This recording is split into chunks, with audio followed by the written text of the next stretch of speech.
we wrote to a number of councils, and we had 3 different kinds of responses. A minority of councils said, oh, goodness me, you're absolutely right, this is illegal, we've made a mistake, sorry about that, we will change them. Yeah. Right. A second group said, yeah, you are right, but you know, budget's a bit tight, and it's not a priority, you know, we'll get round to it. When the signs need replacing, then we'll put it back into yards. Yeah. And there was a third group of councils who basically said, yeah, we're not changing them, and they would say things like, well, the government's told us we're going over to meters anyway in a few years' time, so we're not changing them, they will stay. And we bombarded them with a letter saying, look, you know, this is not authorised, you're not authorised to do that. And in the end, we had a little meeting here in this room where you're talking to me, got a few campaigners together, and we said, right, well, yeah, if they won't remove these illegal signs, we're going to do it ourselves. And that was the birth of what we call active resistance to metrication. Right, so we're in Tony's kitchen, and he's going to explain how he makes an imperial sign. Yeah, what I've got to do is I've got some plastic sheeting which we buy in from a local supplier, and I've got lettering in Helvetica font, which is the one used on the traffic signs, and I'm now going to create a sign saying 170 yards. Alright. Absolutely in line with the traffic signs regulations, and that's going to go over a sign that at the moment says 150 metres. All I need is a glue and a ladder, and we're off. Right. So that's the adhesive that you use, Tony. Is it hard as nails? Well, it doesn't really matter. I mean, this is as good as anything else, and by the time we've got the sign up, it'll be up there as hard as nails. And on some occasions, you've actually changed over 100 signs in one day, or took down over 100 signs in one day. We plan these campaigns very you know, very well, and we changed over 100 signs one day in Lee Valley Park down here. Another one was in Ely in Cambridgeshire. But yeah, it involves a lot of planning. Right. You've got to have all your material ready and everything. But yeah. Now you were telling me about a sign that is in meters local to here. Yeah. You might even take me there to change it today. Is that? Well, there is one that is in meters in Harlow, and I have recently drawn this to the attention of the authorities. And if we've got time, I've told them that it will be changed, and we will do it. Yes, we'll do it. Right. So I'm just in the car, in Tony's car, and he's got the step ladders here. And we're going to head off in a minute. So is it very far, this sign, Tony? 3 miles. 3 miles, okay. Expressions like a miss is as good as a mile, you know, country mile, you know, miles ahead, you know, miles behind, all that kind of thing. Yeah? So if you ask a typical person in a town, you know, where's the nearest post office, they will not say meters, they will say, oh, about a quarter of a mile or a couple of hundred yards. These are the expressions they will use. My grandson goes to a primary school, and in the playground the other day a child was playing with a football, and it just sailed over the roof of the shed. Yeah. And I heard him say, cord just went over by an inch. Now that's an 8 or 9 year old child who's educated in school in centimetres, but it's a part of the language.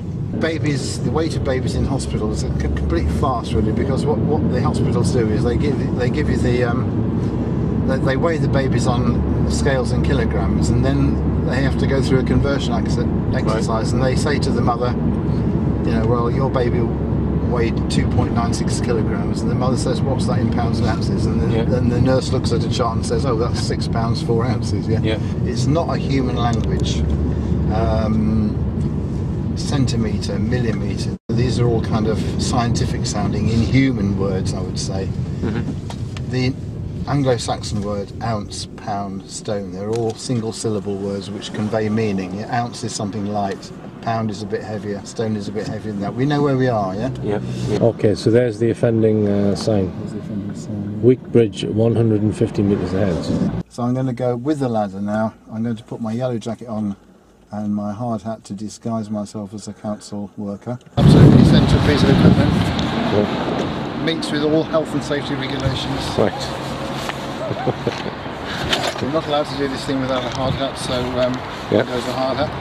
Oh well. In order for us to move over to meters and kilometres on signs, We have got, roughly we calculated, 2 million road signs in this country and footpath signs, every single one of which would have to be changed.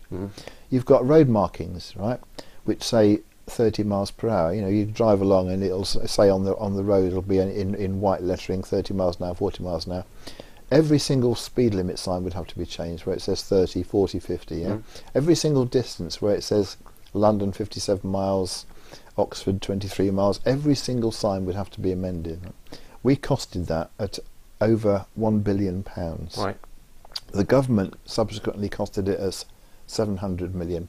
Right. So, you know, not too much different. A massive, massive exercise. And what was the point? We all understood what a mile was, what a yard was, yeah, feet and inches. We all understood that. The whole nation understood that. And yet they were prepared to spend £1 billion or so on this, what we said was a wholly unnecessary conversion. What year are we talking about here, Tony? 2001, 2002. Right, all right, okay. And at that time, the government had advanced plans to scrap the mile and the yard and replace it with a kilometre.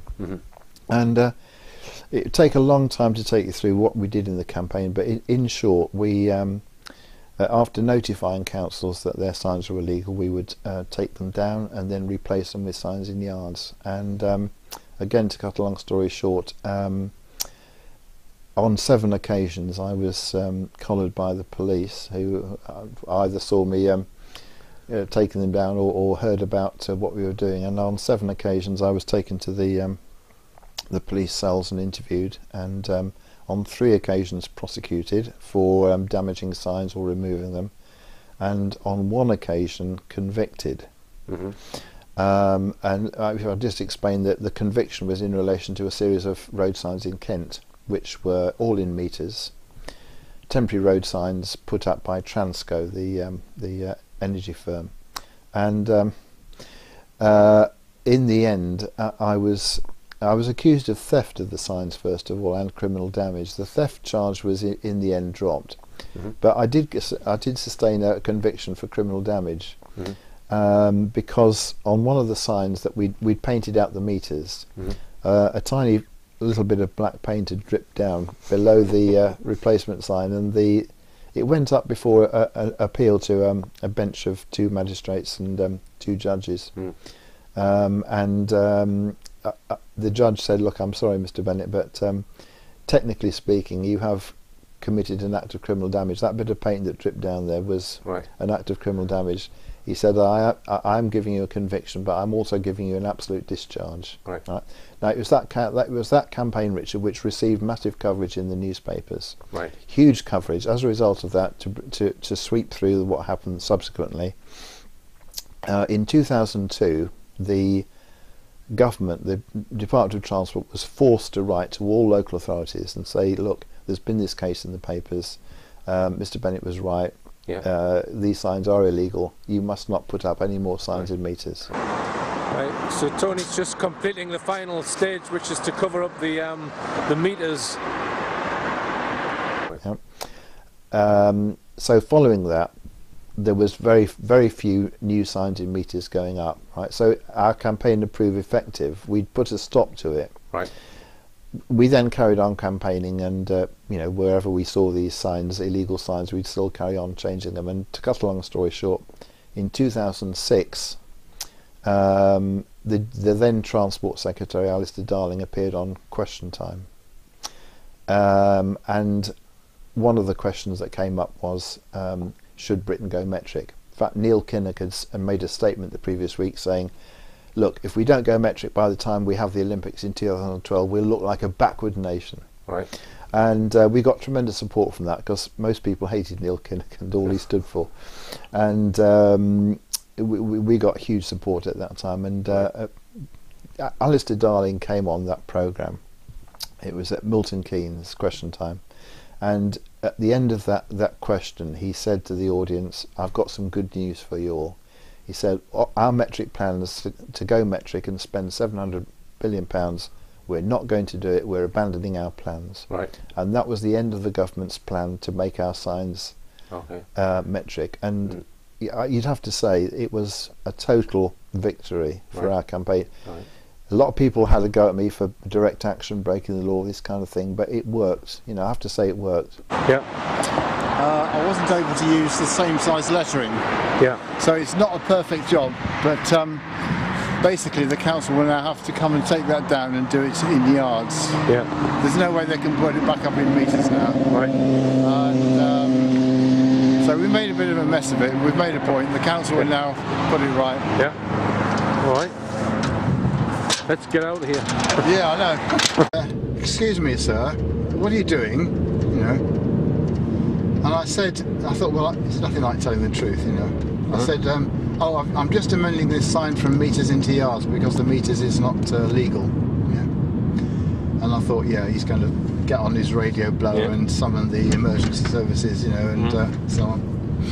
He said, oh, sir, I've got a light. Do you need a light to help you? And I said, yes. I said, yes, thank you very much, you know, high-pitched voice.